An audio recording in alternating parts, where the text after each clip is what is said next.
감사하며 살아갑니다. 주님께 찬양합니다.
수 없네. 죄인의 구주여 그 귀한 보배 피로 날 구속하소서. 구주의 사랑으로 들리신 보혈이 내 소망 나의 위로 내 영광 됩니다. 주 없이 살 수 없네. 나 혼자 못 서리. 힘없고 부족하며 지혜도 없도다. 내 주는 나의 생명 또 나의 힘이라. 주님을 의지하여 지혜를 얻으리. 주 없이 살 수 없네. 내 주는 아신다. 내 영의 깊은 간구 마음의 소원을 주밖에 나의 마음이 알아주리요. 내 마음 위로하사 영원케 하시네. 주 없이 살 수 없네. 주 없이 살 수 없네. 세월이 흐르고 이 깊은 고독 속에 내 생명 끝나도 살아남은 풍랑일 때 날 지켜주시니 내 곁에 계신 주님 늘 힘이 됩니. 3절 주 없이 살 수 없네. 내 주는 아신다. 내 영의 깊은 간구 마음의 소원을 주밖에 나의 마음이 알아주리요. 내 마음 위로하사 영원케 하시네. 주 없이 살 수 없네. 세월이 흐르고 이 깊은 고독 속에 내 생명 끝나도 살아남은 풍랑일 때 날 지켜주시니 내 곁에 계신 주님 늘 힘이 됩니다. 내 곁에 계신 주님 늘 힘이 됩니. 내 곁에 계신 주님 늘 힘이 된. 내 곁에 계신 주님 내 곁에 계신 주님 늘 힘이 된. 내 곁에 계신 주님 내 곁에 계신 주님 늘 힘이 된. 내 곁에 계신 주님 내 곁에 계신 주님 늘 힘이 됩니. 내 곁에 계신 주님 내 곁에 계신 주님 늘 힘이 됩니다.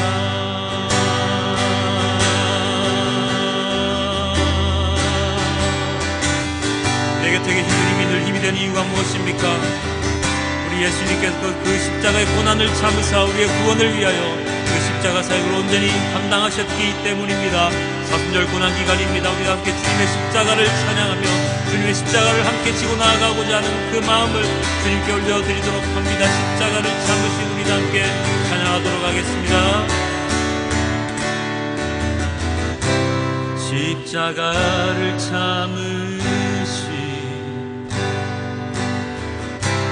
어린 양 예수, 내 죄 씻어주시고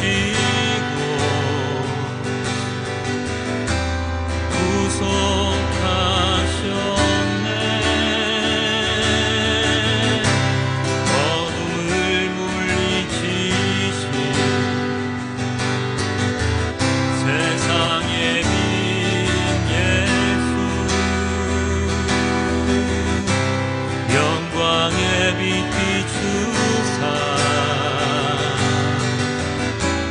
자유케 하시네.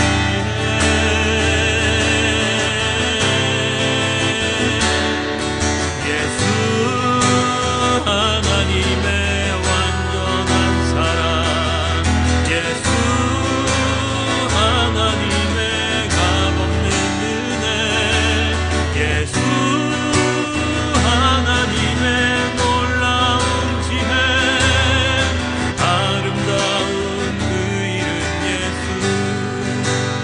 우리 한 번 더 십자가를 참으신, 십자가를 참으신 어린 양 예수, 어둠을 물리치신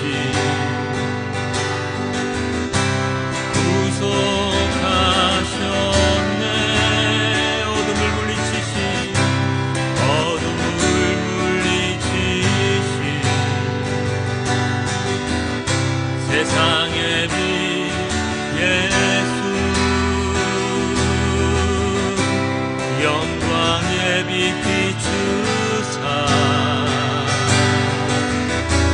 자유케 하시네.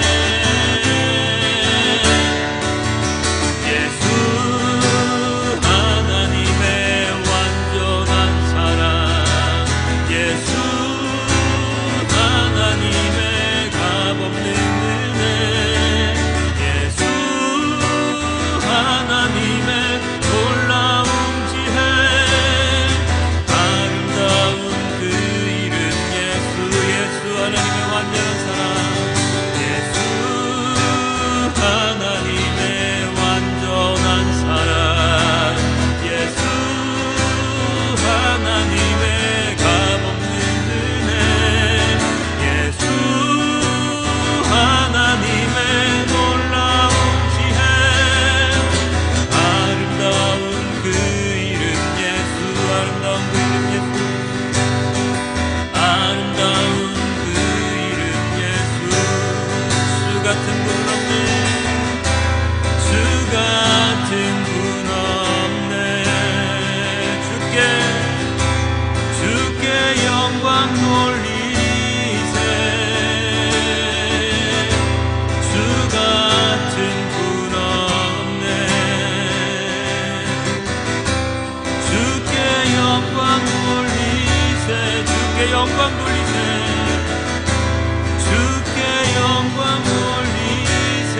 주께 영광 돌리세. 주께 영광 돌리세.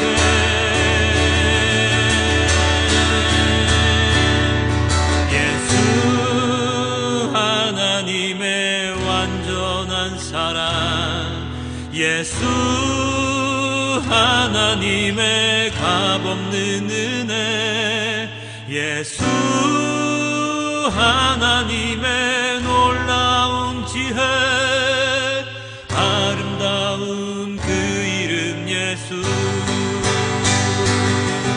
예수 하나님의 완전한 사랑, 예수 하나님의 값없는 은혜, 예수 하나님의 놀라운 지혜, 아름다운 그 이름 예수, 아름다운 그 이름 예수, 아름다운 그 이름 예수, 아름다운 그 이름 예수, 아름다운 그 이름 예수.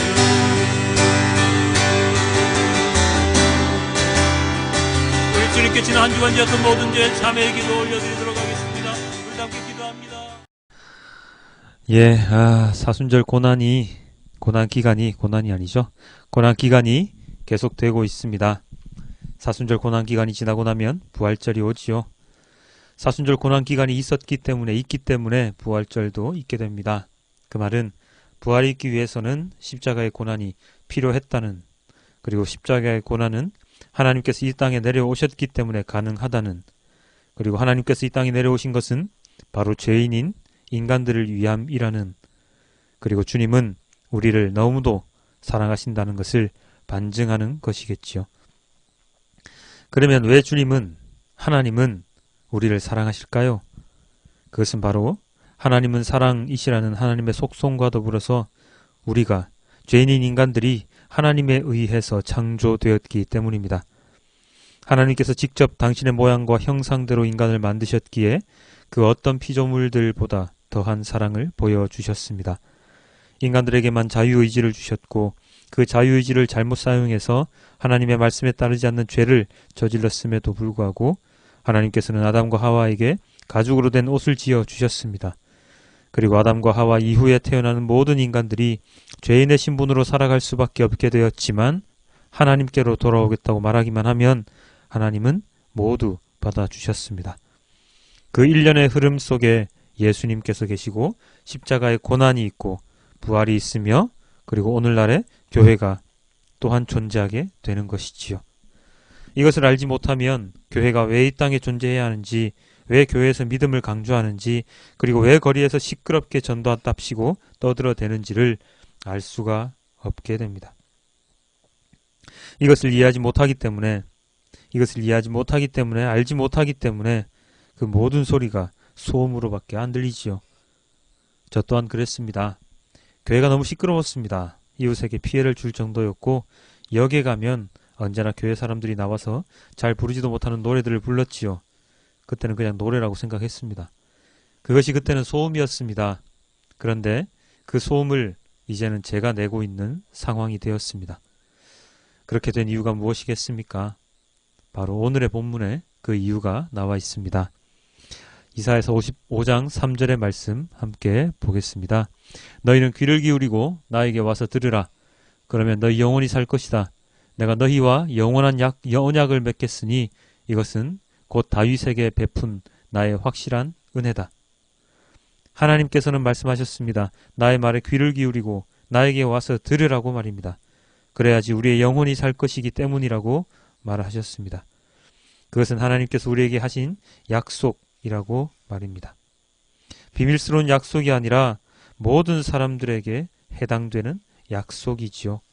그래서 그 약속된 내용을 알려주기 위해서 사람들을 거리로 나가도록 하셨습니다. 하나님께서는 굳이 이렇게 하지 않으셔도 됩니다. 괜히 그렇게 하실 필요가 없는데 굳이 그렇게 하십니다.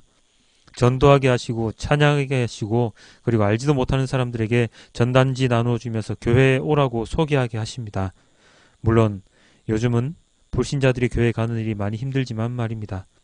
어쨌든 하나님은 한 명이라도 더 하나님 곁으로 오게 만들려고 노력을 하십니다. 이사야서 55장 6절에 이렇게 나와 있습니다. 너희는 만날 수 있을 때에 주님을 찾아라. 너희는 가까이 계실 때에 주님을 불러라. 그러한 주님의 노력에 대해서 우리 인간들은 무엇을 할 수 있습니까? 무엇을 하면 됩니까? 바로 만날 수 있을 때에 주님을 찾기만 하면 됩니다. 가까이 계시는 주님을 부르기만 하면 됩니다. 그런데 잘 안 찾지요. 잘 안 부릅니다. 예전보다 더 잘 안 찾고 잘 안 부릅니다. 잠시 몇 년 전의 이야기를 하면 이렇습니다. 우리가 무엇인가에 대해서 알기 위해서는 우리는 책을 찾거나 아니면 사람을 찾아가서 물어봐야 했지요. 아날로그적인 시대였지만 그러한 것을 통해서 새로운 지식을 깨닫게 되고 사람들과의 만남을 통해서 새로운 네트워크도 구축하게 되었습니다. 인간적이라는 말로 표현을 해도 될 듯한데요. 그래서 이기적이라는 말은 그리 좋은 말이 되지 못했습니다. 누군가에게 기대어야 했고 누군가에게 구해야 했습니다. 그것은 신앙에서도 마찬가지이지요. 교회가 그리 많지 않았습니다. 문화적인 혜택을 받을 수 있는 곳이 별로 없었습니다. 몇 년 전 이야기입니다. 그래서 교회는 사람들이 많이 찾아가게 되었습니다. 딱히 기댈 곳이 없었기 때문에, 그리고 새로운 문화를 많이 접할 수 있었기 때문에 그랬습니다. 우리나라 사회가 민주화된 이면에는 교회의 역할이 참 컸지요. 사회 참여에 대한 이야기를 시작한 곳도 교회였고, 시위 때 울려 퍼지던 노래들도 처음에는 복음송들이 많이 있었습니다. 성경 공부를 하는 시스템, 그 방식들은 많은 사회적인 모임 속에서 그대로 적용이 되었고요. 이런 만큼 교회의 역할이 굉장히 컸고, 교회에 기대는 사람들도 굉장히 많았습니다. 그런데 현대를 보면 어떻습니까? 요즘 세상을 보면 디지털 시대로 변화됨에 따라서 많은 것이 바뀌었지요. 인터넷을 통해서 예전에 구하던 자료보다 더욱더 방대한 지식들을 구할 수 있게 되었습니다. 사회의 문화가 교회의 문화보다 더욱 발전하여서 교회에서 배우는 것들이 다 고리타분한 것들이 되어버렸습니다. 교회는 사회의 문화들이 교회로 침투해서 교회의 문화를 어지럽히는 것을 걱정하는 단계가 되어버렸지요. 사람들은 교회에 의지할 필요가 없어지게 되었습니다. 세상의 것에, 특히나 돈에 의지하여야지 이 세상에서 잘 살 수 있기 때문에 그렇습니다. 돈이 있으면 무엇이든지 마음대로 할 수 있지만, 돈이 없으면 할 수 있는 것이 없습니다. 누군가를 찾아가지 않아도, 누군가 얼굴을 대면하지 않아도 우리는 많은 네트워크를 구성할 수 있게 되었고, 많은 일들을 할 수 있게 되었습니다. 예전에는 10명이 하던 일들을 이제는 한 명이서도 거뜬히 해낼 수 있는 세상이 되었지요. 그것에 대한 부작용은 어떤 것이 있을까요? 개인화되어 버렸습니다. 내가 혼자 살 수 있는 일이 많아졌습니다. 나 혼자서 모든 것을 해결할 수 있으니 굳이 다른 사람들과 협력할 필요도 없습니다. 함께 모여서 이야기를 나누고 함께 모여서 힘든 일을 도모할 필요가 없어져 버린 것이지요. 나 혼자서도 잘 살아갈 수 있는 세상이 되었습니다. 그렇게 되니 자연히 하나님의 말씀을 듣는 시간보다 세상의 이야기를 듣는 시간이 많아졌습니다. 교회 모임을 가지 않아도 됩니다. 그 누구도 뭐라고 하지 않습니다. 나 살기 바쁜데 다른 사람 신경을 쓸 겨를도 없습니다. 그렇게 세상으로 나의 모든 포커스를 맞추며 살아갑니다. 그렇게 해서 세상에서 성공한 사람이 되려고 노력을 하지요. 이것이 오늘날을 살아가는 사람들의 보편적인 모습들입니다. 물론 저 또한 그런 삶을 살았고 말입니다. 그런데 오늘 주님께서는 그런 우리들의 모습을 질책하십니다. 그만둘 것을 명령하십니다. 그래서 주님은 계속해서 우리들에게 말씀을 전하고 또 부르십니다.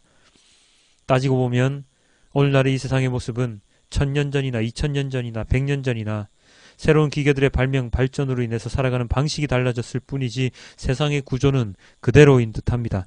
부자와 가난한 사람은 언제나 존재했고 핍박하는 사람과 그렇지 않은 사람도 언제나 존재했습니다. 요즘이라고 특별히 더 악하다고 하기보다 원래 세상이 계속 악했는데 요즘은 그 악한 범위가 조금 더 늘어났다고 하면 될까요? 어쨌든 예나 지금이나 세상은 변함이 없고 끊임없이 세상 속으로 우리를 끌어내어서 하나님과의 관계를 맺지 못하도록 우리들의 발을 붙잡으려 하고 있습니다. 이런 세상 속에서 우리는 오늘 주님께서 하시는 말씀을 귀 기울여 들어야 합니다.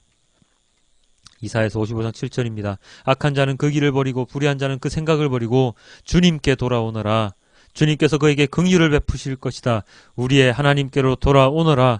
주님께서 너그럽게 용서하여 줄 것이다. 세상이 악하다는 것을 우리 주님께서는 너무나도 잘 알고 계십니다. 너무나도 잘 알고 계십니다. 그래서 한때는 심판도 하셨지요. 너무나도 악한 곳은 멸망시키기도 하셨습니다. 노아의 방주와 소돔과 고모라가 그것을 증명하지 않습니까? 그렇지요. 하나님께서는 모든 것을 알고 계시지만 끝까지 참고 계시기도 합니다. 그래서 우리들이 하나님께로 돌아가기만 하면 용서해 주신다고, 긍휼을 베풀어 주신다고 오늘 말씀을 통해 우리에게 알려주고 계시지요. 악함을 버리고 불의한 생각을 버리고 주님께로 돌아오라고 1000년 전부터 2000년 전부터 그렇게 우리들에게 말씀하고 계십니다. 그럼에도 불구하고 돌아가지 않는 무리들은 어쩔 수 없는 주님의 심판에서 자유할 수 없는 신세가 되어버립니다. 이 말씀을 듣고 계신 모든 분들께 말씀드리고 싶은 것은 바로 이것입니다. 세상의 진리를 바로 알기 전에 하나님의 말씀을 먼저 들어야 한다는 것입니다. 세상에 있는 것들의 모든 것을 알기에는 우리는 너무나도 부족합니다.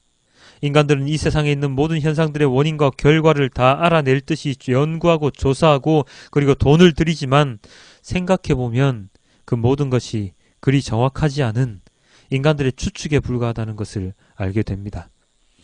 잘 생각해 보십시오. 뉴스에서 정보지에서 얻는 많은 정보들이 그 시기만 지나면 또 다른 이론과 논리들로 바뀌어버린다는 것. 오늘은 술이 건강에 좋지 않다고 했다가 내일은 한두 잔의 술은 몸에 좋다고 합니다. 어제는 사카린이 안 좋은 식품이었지만 오늘은 유해하지 않다고 발표합니다. 어제까지 적이었던 사람들이 나의 이익을 위해서는 오늘부터 나의 동지가 됩니다. 사람들이 생각하는 것은 딱 나의 사고 안에, 사고의 틀에 갇혀서 내가 의롭다고 생각하는 것만 의로운 것이 세상입니다.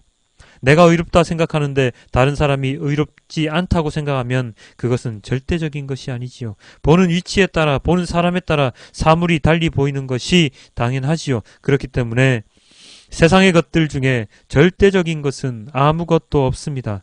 대부분의 것들이 상대적인 것이죠. 그런데 그런 세상의 것들에 집중해서 무엇이 진리이고 무엇이 중요한 것인지를 알지 못하고 우리는 살아가게 됩니다. 우리의 눈을 한 곳에 집중하지 못하게 방해를 하지요. 그래서 무엇이 옳고 무엇이 그른지를 판단하지 못하게 합니다. 꼭 예수님께서 광야의 금식 기도를 마치시고 받으셨던 사단의 유혹처럼 말입니다. 예수님은 그 사단의 유혹을 이겨내실 수 있었지만 인간은 그 사단의 유혹을 이기기 힘든 존재들입니다. 오늘 예수님께서 이렇게 말씀하셨습니다. 바로 그때에 몇몇 사람이 와서 빌라도가 갈릴리 사람들을 학살해서 그 피를 그들이 바치려던 희생 제물에 섞었다는 사실을 예수께 일러드렸다.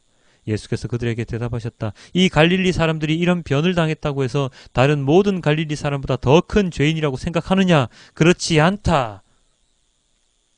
죽임을 당한 갈릴리 사람들이 다른 사람들보다 악해서 그런 일을 당했느냐? 아니다. 다 똑같다.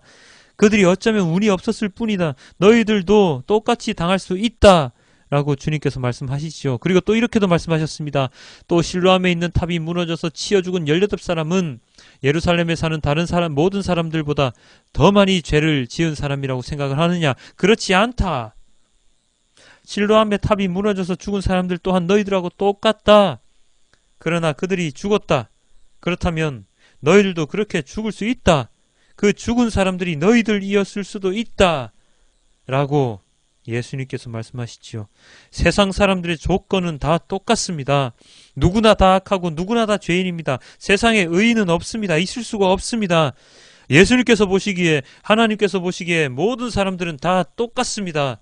그렇기 때문에 그 똑같은 사람들에게 하나님은 기회를 주셨습니다. 회개할 수 있는 시간을 주셨습니다. 회개하면 살 수 있는 기회를 주셨습니다.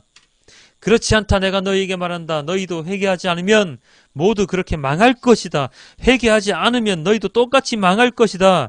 그것을 두 번에 걸쳐서 13장 3절과 5절에 걸쳐서 똑같이 동일하게 말씀하셨습니다. 회개하지 않으면 똑같이 죽음을 맞이할 것이다. 그리고 무화과 나무의 예를 들어서 또 설명해 주셨지요. 3년간이나 키운 무화과 나무가 열매가 없는 것을 본 포도나무 주인은, 과수원 주인은 그 나무를 잘라버리라고 일꾼에게, 포도원지기에게 이야기를 합니다. 그랬더니 그 포도원지기가 이렇게 대답을 하지요. 그러자 포도원지기가 그에게 말하였다. 주인님, 올해만 그냥 두십시오. 그동안 내가 그 둘레를 파고 거름을 주겠습니다. 그렇게 하면 다음 철에 열매를 맺을지도 모릅니다. 그때 가서도 열매를 맺지 못하면 찍어버리십시오. 어떻습니까? 무엇인가 느껴지시는 것이 없나요? 하나님께서는 우리들에게 1년의 시간을 더 할애해 주셨습니다. 그 1년 동안 정성스럽게 또다시 기다려보고 열매를 맺지 못하면 그 무화과 나무는 잘려나갈 것입니다. 죽을 수밖에 없는 운명이 됩니다. 우리의 삶이 어쩌면 그 1년간의 삶일지도 모릅니다. 우리가 열매 맺지 못한 3년간의 그 기간을 회개하고 주님께로 나아가면, 그리하여 열매를 맺으면 우리는 계속해서 살아갈 수 있을 것이고, 그렇지 못하고 동일하게 열매를 맺지 못하면 우리는 죽음에 이를 수밖에 없습니다. 우리가 계속해서 살아간다는 것은 하나님과 함께 살아간다는 것을 의미하지요. 그저 세상에서의 연장된 삶을 의미하지만은 않습니다. 그것이 중요합니다. 그래서 예수님께서 회개하라고 선포하고 계시지요. 그래서 예수님께서 이 땅에 오셨지요. 그래서 예수님께서 고난을 받으셨지요. 그래서 예수님께서 십자가 사역을 감당하시고 죽으셨습니다. 이 모든 것이 우리들에게 시간을 주시기 위함임을 우리는 알아야 합니다. 우리는 지금 죽어야 하는 목숨들이지만 하나님께서 계속해서 기회를 주고 계십니다. 우리가 이런 장난을 많이 하지요. 셋셀 동안 마음을 바꾸라 말해놓고는 이렇게 합니다. 하나, 둘, 둘 반, 둘 반의 반, 둘 반의 반의 반, 이렇게 하면서 셋을 절대로 세지 않습니다. 왜냐하면 셋을 세면 결정을 해야 하니까요. 버릴 것인지 아닌지. 그러나 우리는 버리지 못합니다. 그래서 셋을 세지 않습니다. 못합니다. 하나님께서도 바로 이런 심정이실 것입니다. 죄인들인데 그냥 죽여야 마땅한 자들인데 그렇게 하지 못하십니다. 그래서 기회를 주시고 또 주십니다. 경고하시고 우리의 삶 가운데 고난을 주셔서 깨닫게 하십니다. 그런 순간순간 속에서 깨닫고 회개하고 주님께 나아가는 사람들은 하나님께서 선이 받으시고 용서해 주시지만 끝까지 거부하고 받아들이지 않는 자들은 주님께서 어쩔 수 없이 심판대에서 그들을 처리하실 수밖에 없게 됩니다.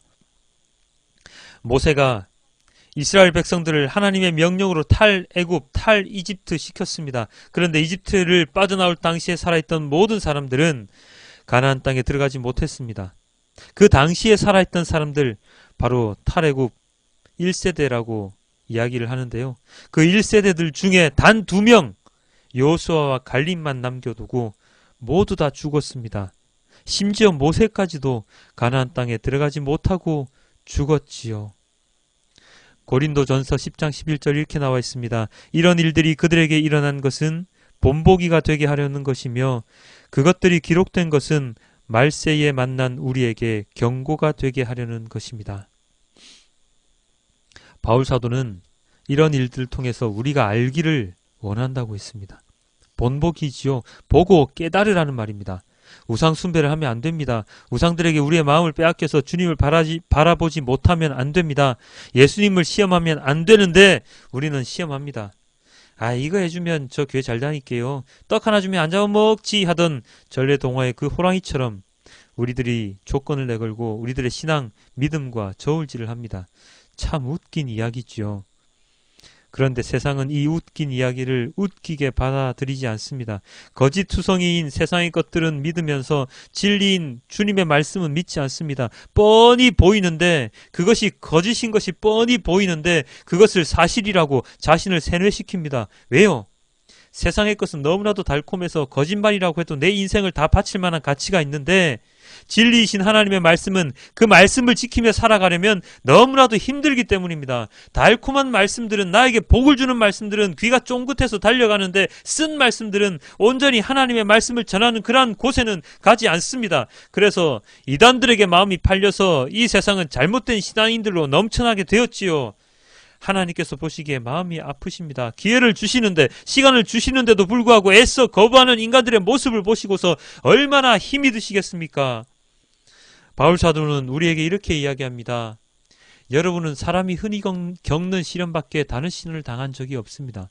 하나님은 신실하십니다. 여러분이 감당할 수 있는 능력 이상으로 시련을 겪는 것을 하나님은 허락하지 않으십니다. 하나님께서는 시련과 함께 그것을 벗어날 수 있는 길도 마련해 주셔서 여러분이 그 시련을 견뎌낼 수 있도록 해 주십니다. 우리가 지금 겪고 있는 이 세상에서의 고난과 시련은 우리들이 능히 이길 수 있는 것이라고 말합니다. 신실하신 하나님께서 우리의 모든 것을 지켜주시고 우리가 벗어날 수 있는 길도 마련해 주신다고 말합니다. 그래서 그 시련을 견뎌내면 더 튼튼한 믿음의 소유자가 될 수 있도록 만들어 주신다고 말합니다. 그렇게 성장하고 성장하여서 하나님 말씀에 합당한 자들이 되도록 주님께서는 기다려 주신다고 말합니다. 사랑하는 성도 여러분, 우리가 해야 하는 일, 그리스도인으로서 우리가 해야 하는 일이 이제는 무엇인지 좀 확실해지십니까? 아니면 아직도 아리송하십니까? 아직도 아리송하다는 것은 아직도 나의 마음에 결단이 없다는 것이지요. 아직도 나의 마음에 하나님을 받아들이지 못하고 있다는 뜻입니다. 말로만 예수님을 영접하고 머리로만 받아들이고 실천을 하지 못한다는 뜻입니다. 그렇다면 사순절의 고난이 우리에게 무슨 의미가 있겠습니까? 예수님의 죽음이 무슨 의미가 있겠습니까? 예수님의 고난, 사순절 고난 기간 동안 특별 새벽기도 하고 특송하고 하는 것이 무슨 의미가 있겠습니까? 어쩌면 하나님께서는 특별한 그 무엇보다도 평범한 그리고 온전한 그리스도인의 모습을 더 바라고 계실지도 모릅니다. 10년 동안 믿었던 믿음이 아니라 어제부터 믿기 시작했더라도 온전한 믿음을 위해 노력하는 자들을 더 원하고 계실지도 모릅니다. 회개하라고 외치시는데 그 말씀에 순종하지 않고 조금만 더 있다가요, 조금만 더 있다가요 라고 미루기만 한다면 우리의 삶의 끝이 어떻게 될지는 우리는 책임질 수 없다는 것이죠. 사랑하는 성도 여러분, 하나님의 이 간절한 기다림을 이제는 받아들이고 주님께로 돌아가야 합니다. 주위에 하나님을 알지 못하는 자들에게 말씀을 전하는 자로 살아가야 합니다. 그들과 함께 주님 나라에 들어갈 수 있는 자가 되어야 합니다. 사순절 고난이 그것 때문에 있는 것이고, 교회가 그것 때문에 있는 것이고, 그리스도인으로서의 나의 삶 또한 그것 때문에 있는 것입니다. 마지막으로 우리 말씀 한 구절 같이 보겠습니다. 이사야서 55장 2절인데요. 함께 읽겠습니다. 어찌하여 너희는 양식을 얻지도 못하면서 돈을 지불하며 배부르게 하여 주지도 못하는데 그것 때문에 수고하느냐? 들어라. 내가 하는 말을 들어라. 그리하면 너희가 좋은 것을 먹으며 기름진 것으로 너희 마음이 즐거울 것이다. 우리가 수고해야 하는 것이 무엇인지, 무엇을 해야 우리가 즐거울 수 있는지를 온전히 잘 분별할 수 있기를 주님께 기도드립니다.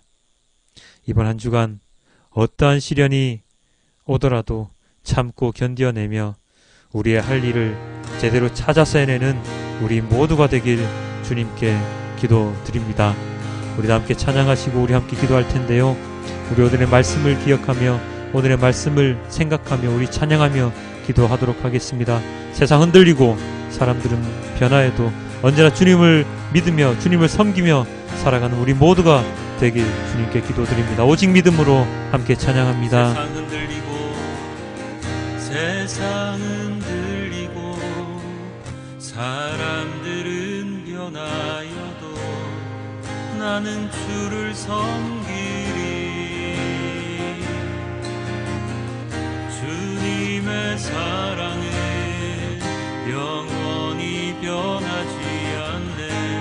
나는 주를 신뢰해. 우리 한 번 더 고백합니다. 세상 흔들리고 사람들은 변하여도 나는 주를 섬기리.